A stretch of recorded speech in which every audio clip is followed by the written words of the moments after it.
कंडियारी बरसा नवाबाद सिमनालीपट मुबैना पुलिस मुकाबले में खुशबू चांडियो कत्ल केस से जवाबदार के गिरफ्तार किया वियो के पुलिस मौजब जख्मी हालत में गिरफ्तार कियल भाई खान चांडे के सांगर जी सिविल अस्पताल नियो वियो के पुलिस मौजब भाई खान चांडियो खुशबू चांडियो ऐं संदसि माउ समीना जे कत्ल केस में घुर्बल हो। पुलिस मौजब गिरफ्तार जवाबदार भाई खान चांडे वटां पिस्टल हथ कयो वियो आहे। खबर अवां खे ॾियनि पिया कंडियारी बरसा नवाबाद सिमनालीपट मुबैना पुलिस मुकाबले में खुशबू चांडियो कत्ल केस से जवाबदार के गिरफ्तार किया वियो आहे। पुलिस मौजब जख्मी हालत में गिरफ्तार कियल भाई खान चांडे के सांगर जी सिविल अस्पताल नियो वियो आहे। पुलिस मौजब भाई खान चांडियो खुशबू चांडियो ऐं संदसि माउ समीना जे कत्ल केस में घुर्बल हो। पुलिस मौजब गिरफ्तार जवाबदार भाई खान चांडे वटां पिस्टल बि हथ कयो वियो आहे।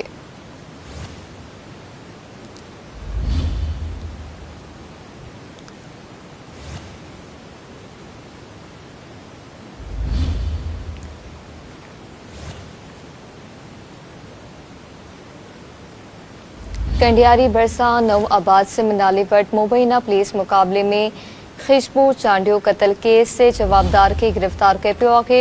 पुलिस मौजब जख्मी हालत में गिरफ्तार कियल भाई खान चांडे के सांगर जी सिविल अस्पताल नियो वियो आहे। तफ़सील मलकुंदासी Sindh TV news reporter Aqeel Wasan Khan ji. Aqeel आगा कजो।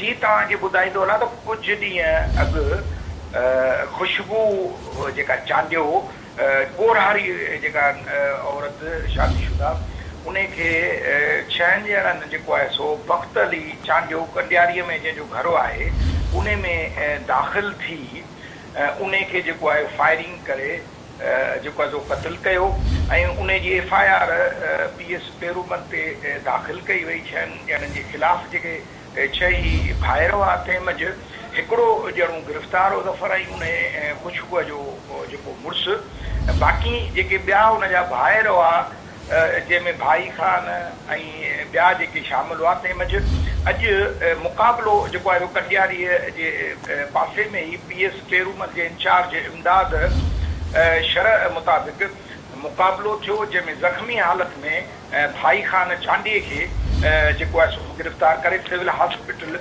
सांघर जेको आहे सो ते नियो वियो ऐं तंहिंखां पोइ ॿी जेका आहे सो जांच हले पई थी।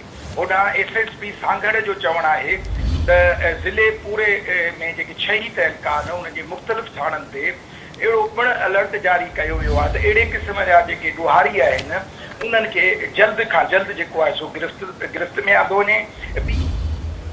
ठीक आहे, महिरबानी अवां जी अकील आगा करण लाइ।